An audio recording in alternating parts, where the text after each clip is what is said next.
सोचिए, एक देश जिसने दशकों तक खुद को मल्टीकल्चरल पैराडाइज कहा, जहां किसी ने अगर इस्लामी कट्टरपंथ पर सवाल उठाया तो उसे रेसिस्ट करार दे दिया गया, जहां रैडिकल प्रीचर्स खुलेआम मंचों से पश्चिमी सभ्यता को मिटाने की बात करते रहे और पुलिस बस देखती रही। वो देश आज उसी कट्टरपंथ के खिलाफ सबसे बड़ा कदम उठा चुका है। ये है ऑस्ट्रेलिया की कहानी, और ये सिर्फ एक खबर नहीं, ये एक टर्निंग पॉइंट है। क्या हाल है दोस्तों? Welcome back to Geopolitical Tree, वो चैनल जहां हम दुनिया की सबसे जटिल जियोपॉलिटिकल स्टोरीज को आपकी भाषा में आपके लिए समझाते हैं। आज की वीडियो थोड़ी लंबी है, लेकिन यकीन मानिए एक भी मिनट बोरिंग नहीं होगा, क्योंकि आज हम जो बात करने वाले हैं वो मेन स्ट्रीम मीडिया आपको इस तरह नहीं बताएगी। अगर आप पहली बार आए हैं तो सब्सक्राइब कीजिए और घंटी दबाइए, और जो पुराने दोस्त हैं please comment on the video. पहले थोड़ा बैकग्राउंड समझते हैं ताकि आज की खबर की असली अहमियत पता चले। ऑस्ट्रेलिया ने पिछले 3 दशकों में खुद को एक प्राउड मल्टीकल्चरल नेशन के रूप में पेश किया। वहां के पॉलिटिशियंस का कहना था कि बड़े पैमाने पर हो रहे इस्लामी इमिग्रेशन पर कोई भी सवाल उठाना रेसिज्म है। इसी माहौल में सालों तक रैडिकल प्रीचर्स ऑस्ट्रेलियन स्टेजेस से पश्चिमी सभ्यता को मिटाने के नारे लगाते रहे। पुलिस ने आंखें मूंद रखीं, गवर्नमेंट ने कान बंद कर लिए, और मीडिया ने इसे कल्चरल सेंसिटिविटी का नाम देकर दबाए रखा। लेकिन फिर आई वो रात जिसने सब बदल दिया। तारीख थी 14 दिसंबर 2025। जगह थी सिडनी का मशहूर बॉन्डाई बीच। वहां हानुका का जश्न चल रहा था, यहूदी त्योहार। परिवार आए थे, बच्चे थे, रोशनी थी, संगीत था, हंसी थी। और तभी आईसिस से प्रेरित एक बाप और उसके बेटे ने भीड़ में घुसकर अंधाधुंध गोलियां चला दी। जब गोलियां रुकीं, 15 निर्दोष लोग जमीन पर पड़े थे। उनमें बच्चे भी थे, बुजुर्ग भी। ऑस्ट्रेलिया के लिए ये वो पल था जब और आंखें मूंदना मुमकिन नहीं रहा। प्राइम मिनिस्टर से लेकर आम नागरिक तक सबके भीतर कुछ टूट गया। उस हमले के कुछ ही हफ्तों के भीतर ऑस्ट्रेलियन पार्लियामेंट ने एक ऐतिहासिक कानून पास किया। नाम दिया गया combating anti-Semitism, hatred and extremism act 2026। इस कानून में क्या था, आइए समझते हैं। पहली बात, उन रैडिकल क्लेरिक्स और प्रीचर्स पर सीधी लीगल एक्शन का रास्ता खुला जो मॉस्क्स से जिहाद का प्रचार करते थे। पहले ये लोग फ्री स्पीच की आड़ में बचते रहते थे। दूसरी बात, एक बड़े कट्टरपंथी इस्लामी संगठन पर पूरी तरह बैन लगाया गया। उनकी फंडिंग, एक्टिविटीज और ऑनलाइन प्रेजेंस सब बंद। तीसरी बात, पुलिस को अधिकार दिया गया कि वो सार्वजनिक जगहों पर हो रहे उन नमाज प्रदर्शनों को रोके जो पॉलिटिकली मोटिवेटेड थे, यानी जो धर्म कम प्रोटेस्ट ज्यादा थे। इस कानून के तहत होम मिनिस्टर को एक नई ताकत मिली है। वो किसी भी विदेशी हेट प्रीचर का वीजा रद्द कर सकते हैं या देने से पहले ही मना कर सकते हैं। और यही वजह है कि आपने वीडियोस देखे होंगे जिनमें ऑफिसर्स लोगों को रोड से हटा रहे हैं। और अब आते हैं चौथी बात पर, जो मेरी नज़र में इस पूरे कानून की सबसे अहम और क्रांतिकारी चीज़ है। ऑस्ट्रेलिया ने एक नई लिस्टिंग सिस्टम बनाई है, जिसके तहत उन संगठनों पर भी पाबंदी लगाई जा सकती है जो उग्रवाद को बढ़ावा देते हैं, भले ही वे तकनीकी रूप से टेररिस्ट ऑर्गेनाइजेशन की परिभाषा में ना आते हों। अब ये इतना बड़ा क्यों है, इसे समझिए। सालों से, और ये सिर्फ ऑस्ट्रेलिया नहीं, पूरे वेस्टर्न वर्ल्ड की समस्या रही है। कट्टरपंथी इस्लामी संगठन एक ग्रे जोन में रहकर काम करते थे। वो क्या करते थे? वो खुद बम नहीं फोड़ते थे, इसलिए उन्हें टेररिस्ट नहीं कहा जा सकता था। कानून उन तक पहुंच नहीं पाता था। लेकिन एक बात साफ है, वे सीधे हथियार नहीं उठा रहे थे, फिर भी उनका इम्पैक्ट कम नहीं था।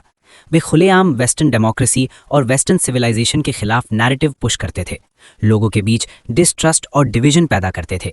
इसके साथ ही अगली पीढ़ी के रेडिकलाइज्ड इंडिविजुअल्स को इनडायरेक्टली इन्फ्लुएंस करने की कोशिश होती थी, खासकर युवाओं के माइंडसेट को शेप करके। सबसे अहम बात, ये सब ओपन कॉन्फ्लिक्ट के बिना, यानी एक तरह के ग्रे जोन वॉरफेयर में हो रहा था, जहां बिना गोली चलाए समाज को अंदर से कमजोर किया जाता है, धीरे धीरे, सिस्टमैटिकली। दोस्तों इमेजिन करो, एक ऑर्गेनाइजेशन पूरे 20-25 साल तक ओपनली किसी देश में काम करती रहे। वो देश के कॉन्स्टिट्यूशन को रिजेक्ट करे, डेमोक्रेसी को रिजेक्ट करे, विमेन के राइट्स को रिजेक्ट करे, और फिर भी कोई कुछ ना करे। यही हाल था ऑस्ट्रेलिया का। तो बेसिकली एक बहुत पुरानी लीगल लूप होल थी ऑस्ट्रेलिया में। कोई भी ऑर्गेनाइजेशन तब तक बैन नहीं हो सकती थी जब तक उसे ऑफिशियली टेररिस्ट ऑर्गेनाइजेशन डिक्लेयर ना किया जाए। और यही गैप था जिसका फायदा उठाया जा रहा था। अब ऑस्ट्रेलिया ने इस गैप को लीगली क्लोज कर दिया है, और इस नए लॉ के तहत सबसे पहले बैन होने वाला ग्रुप था हिज़्ब उत तहरीर। अब बहुत लोग पूछेंगे, ये हिज़्ब उत तहरीर है क्या? तो सुनो, ये एक ग्लोबल इस्लामिक सब मूवमेंट है जिसका एक ही डिक्लेयर्ड गोल है, पूरी दुनिया में एक इस्लामिक कैलिफेट स्थापित करना। ये ओपनली वेस्टर्न वैल्यूज को रिजेक्ट करते हैं, डेमोक्रेसी इन्हें मंजूर नहीं, ऑस्ट्रेलियाई कॉन्स्टिट्यूशन इन्हें एक्सेप्ट नहीं, नेशन स्टेट का कॉन्सेप्ट इन्हें रिजेक्ट है, और ये डेकेड से ऑस्ट्रेलिया में बिना किसी रोक टोक के ओपनली काम कर रहे थे। ये सोचकर ही हैरानी होती है, राइट? अब इस नए लॉ के तहत हिज़्ब उत तहरीर की मेंबरशिप लेना, उसे फंड करना या उसे किसी भी तरह सपोर्ट करना, इन सब के लिए सीधे 15 साल की जेल हो सकती है। कोई फाइन नहीं, कोई वार्निंग नहीं, स्ट्रेट 15 ईयर्स। और सबसे इंपॉर्टेंट बात यह है कि ये पहली बार है जब ऑस्ट्रेलिया ने किसी ऑर्गेनाइजेशन को सिर्फ एक्सट्रीमिज्म के आधार पर बैन किया है, बिना उसे फॉर्मली टेररिस्ट ऑर्गेनाइजेशन घोषित किए। This is legally a landmark moment. अब जरा फैक्ट्स देखते हैं। ऑस्ट्रेलिया में मुस्लिम पॉपुलेशन किसी भी दूसरे रिलीजियस ग्रुप की तुलना में सबसे तेजी से ग्रो हुई है, और सर्वेस कंसिस्टेंटली ये दिखाते हैं कि इस कम्युनिटी का एक सिग्निफिकेंट हिस्सा democracy, freedom of speech, women के राइट्स और गवर्नमेंट में रिलीजन की रोल के बारे में ऐसे व्यूज रखता है जो ऑस्ट्रेलियाई लॉ और ट्रेडिशन से अलाइन नहीं होते। ये कोई हेट स्पीच नहीं है, ये सर्वेस का डेटा है। और इस सब का एक क्लियर टर्निंग पॉइंट था, बॉन्डाई मैसेकर। उसके बाद से ऑस्ट्रेलिया में बहुत कुछ बदला। कई एक्टिविस्ट्स पर रिवर टू द सी का नारा लगाने के चार्जेस लगे, क्योंकि क्वींसलैंड में ये ऑफिशियली बैन हो चुका है। मेलबर्न में एक मुस्लिम मेजॉरिटी एरिया का night market stop in search zone declare हो गया। मतलब पुलिस को ये स्पेशल पावर मिल गई कि वो बिना किसी स्पेसिफिक सस्पिशन के किसी को भी रोककर सर्च कर सकती है। रिपोर्ट्स ये भी कह रही हैं कि ये जोन्स मेनली मुस्लिम कम्युनिटीज को टारगेट कर रहे हैं। लेकिन दोस्तों, ये सिर्फ ऑस्ट्रेलिया की बात नहीं है, पूरे वेस्टर्न वर्ल्ड में एक शिफ्ट देखने को मिल रही है। एक तरह की सिविलाइजेशनल अवेकनिंग आ रही है, एक ऐसा स्पार्क जो उन आइडियोलॉजीज और मूवमेंट्स के खिलाफ स्ट्रांगली खड़ी हो रही है जिन्हें अब ओपनली इनकम्पैटिबल और यहां तक कि इन्वेजिव माना जा रहा है। और ये पुशबैक अभी शुरू ही हुआ है। सिडनी की स्ट्रीट से लेकर ब्रसल्स के पार्लियामेंट हॉल्स तक, जर्मनी के पोलिंग बूथ से लेकर यूएस कांग्रेस तक एक ही पॉलिटिकल वेव उठ रही है, और ये वेव इतनी तेज है कि एस्टैब्लिश्ड सिस्टम्स हक्के बक्के रह गए हैं। इस वेव को एक नाम दिया गया है, सिविलाइजेशनल पॉपुलिज्म। यानी ये स्ट्रॉन्ग बिलीफ कि वेस्टर्न देशों का न सिर्फ अधिकार है बल्कि जिम्मेदारी भी है कि वो अपनी कल्चरल आइडेंटिटी, अपनी बॉर्डर्स और अपनी सिविलाइजेशनल हेरिटेज को उन फोर्सेस से बचाएं जो उन्हें अंदर से ही हॉलो करना चाहती हैं। और जो लोग इस आइडिया को पहले फ्रिंज या एक्सट्रीम राइट कहकर डिसमिस करते थे, आज वही लोग हैरान हैं। देखो यूरोप में क्या हो रहा है। जर्मनी में AFD ने रीसेंट रिकॉर्ड्स तोड़े हैं, वो देश की नंबर 1 पार्टी बन गई है। फ्रांस में मरीन लपेन की नेशनल रैली अब सबसे बड़ी पॉलिटिकल फोर्स है।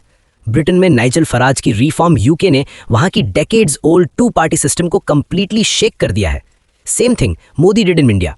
और यूनाइटेड स्टेट्स में डोनाल्ड ट्रंप ने सिविलाइजेशनल डिफेंस के नाम पर 2 बार लैंडस्लाइड जीत हासिल की। ये सब कोइंसिडेंस नहीं है, ये एक कनेक्टेड मूवमेंट है। अब ऑस्ट्रेलिया की बात करें तो यहां एक इंटरेस्टिंग ट्विस्ट है। 2025 के फेडरल इलेक्शंस में लेबर पार्टी को बड़ी जीत मिली थी।